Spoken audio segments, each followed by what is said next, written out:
I'm staying in the weirdest hotels. I rented a $1 million a night hotel room. We're gonna be staying in every hotel on the Vegas Strip. Worst hotel in New York City. Craziest one-star hotel reviews. World's most expensive hotel room. These extreme hotels. Weird hotel. Hotels. Hotels. Hotel. Hotel. Watching videos of other people staying in hotel rooms is one of those things that's gotten so popular on YouTube, it's hard to tell if it's actually kind of weird. Of course, much of the success of this format probably has to do with the fact that it tends to deal in extremes.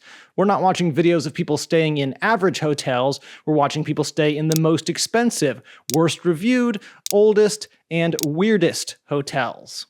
We're all naturally curious about extreme things, and many of the most viewed YouTube videos tap into that natural curiosity. But in the case of hotel videos, I think there's something deeper going on, and this wouldn't be a potentially completely pointless video essay if what that is didn't have something to do with capitalism, existential longing, and the desire to escape completely from the stagnant reality that you inhabit on a day-to-day basis.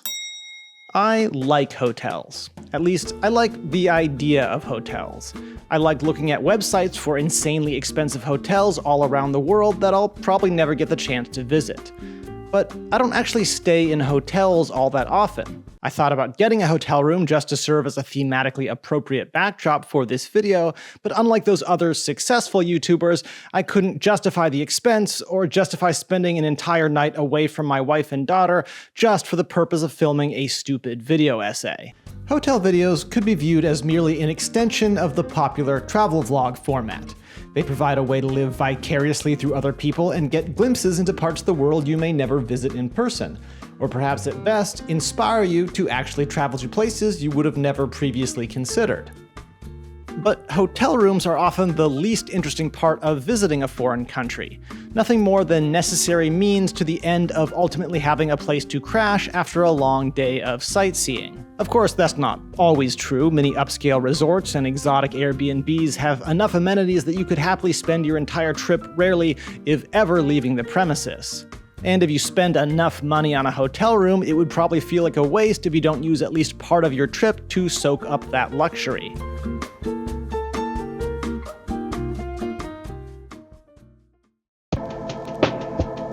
The first video I saw from Casey Neistat was not of him cruising around New York City on his boosted board or adventuring through an exotic locale. It was this one about a $21,000 airplane seat, which 7 years later is still his most viewed video of all time. And furthermore, his second and third most viewed videos are also about outrageously expensive airplane seats. Mr. Beast's third highest viewed video after Real Life Squid Game and Last to Leave the Circle is $1 versus $500,000 plane ticket. And I know this video is about hotel rooms, not plane tickets, but if you spend enough money on an airplane seat, it is basically a little hotel room in the sky. Either way, Mr. Beast's fifth most viewed video, with 346 million views, is $1 versus $1 million hotel room. So, remember when I said I was going to talk about capitalism?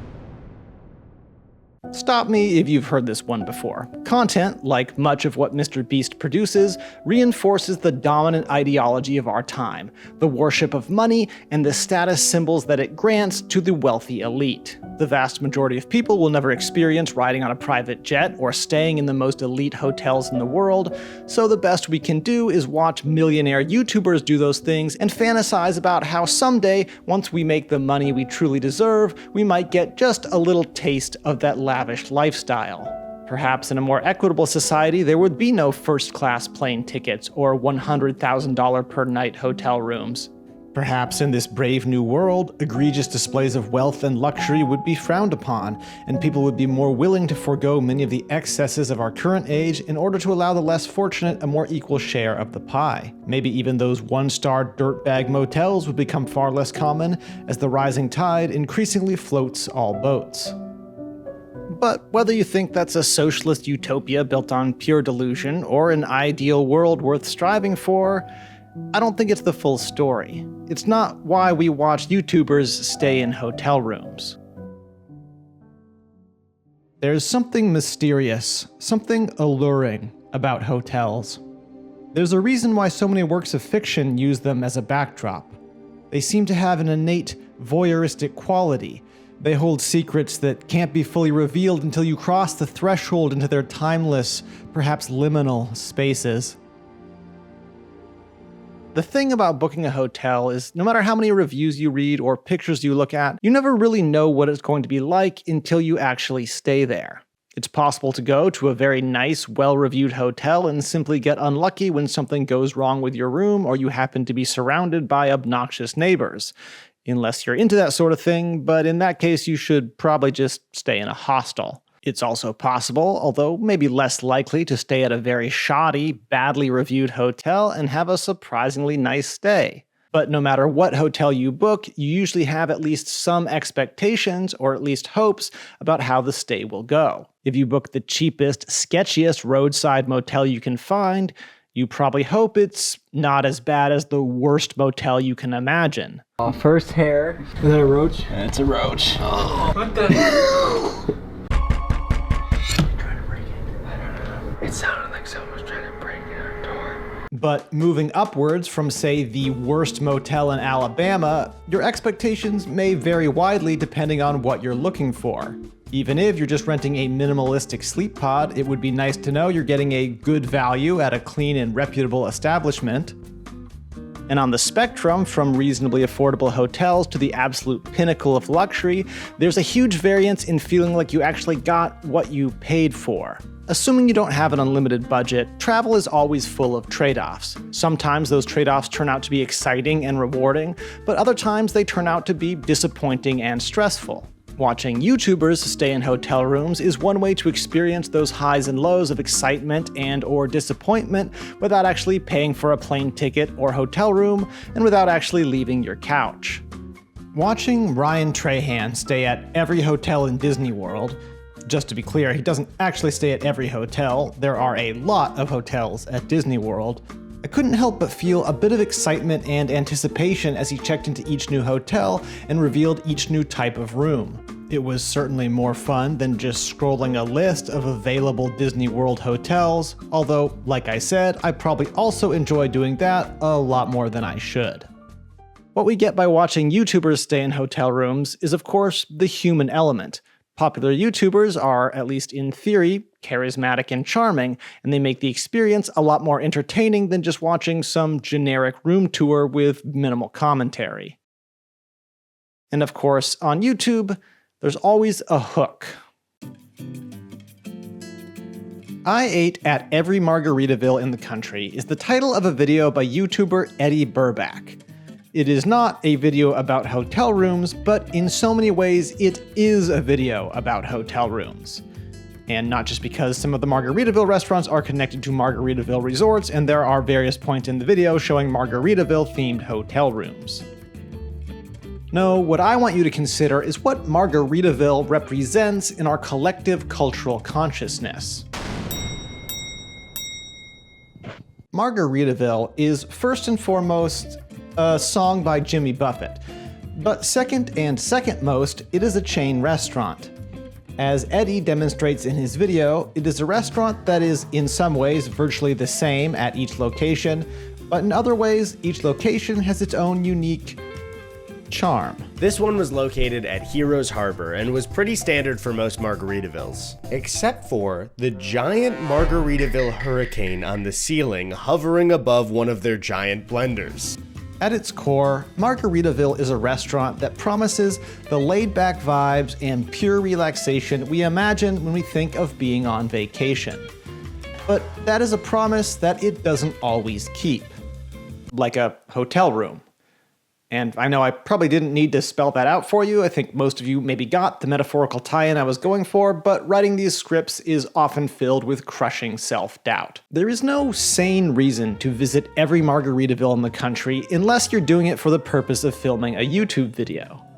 It's not even immediately clear to me why this is such a brilliant idea for a YouTube video, but something about it is utterly captivating. Watching Eddie force his way through margarita after margarita and rotating through the same lineup of menu items is funny, of course, but it also reveals something about the American spirit. When you're traveling, sometimes a chain restaurant provides a familiar comfort, a sort of safe bet where, even if it isn't the best food ever, you more or less know what you're going to get. Hotel chains often try to leverage this same feeling by promising to deliver you the same level of comfort no matter where you are in the world.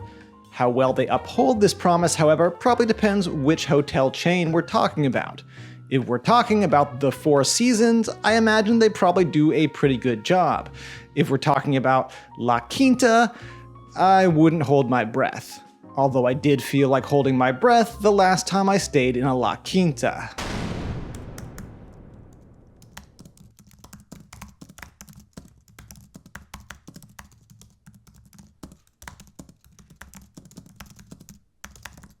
But when you eat at every Margaritaville in the country, or hypothetically stay at every Four Seasons in the country, you get a first-person look at the way these establishments do or don't uphold a certain standard of quality and do or don't deliver on the promise of offering a tranquil escape from the pressures of everyday life. People often say that the most authentic and meaningful travel experiences come when you step outside the bubble of hotel chains by instead staying at local bed and breakfasts, or maybe even crashing on the couch of a generous local resident, although I realize there are certain logistical problems with that.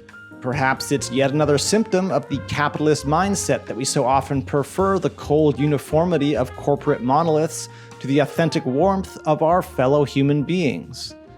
But I don't really know. This is, after all, just a video about. There is something truly existential about these spaces. They feel both public and private. They can never provide the true comfort of your own home, but they do their best to simulate it. Coffee, soap, shampoo, liquor, all portioned into appropriately miniature serving sizes. Without the habitual routines of your own familiar living space, hotel rooms force you to confront who you truly are underneath all of that. Perhaps it's part of why we travel, but this isn't a video about traveling. It's a video about watching other people stay in hotel rooms.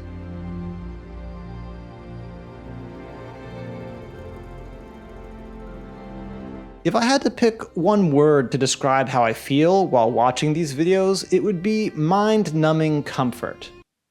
Okay, that's 2 words. It's 3 words. These are the types of videos you can have on in the background, or doze off to, or simply sit and watch while you allow your head to empty of all thoughts and become as still as a glassy mountain lake upon which no one dares to so much as skip a stone. I'm sure it says something about society that these videos have become so popular, but I think what that is really depends on your perspective. Perhaps in some socialist utopia, we would place less value on the social stratification that various types of hotel rooms have come to represent. What I think is that humans are innately curious about environments. And while I would argue that the most awe-inspiring environments are natural ones, there is just something fascinating about the endless variation that exists within the thousands upon thousands of rentable spaces scattered across our strange little planet.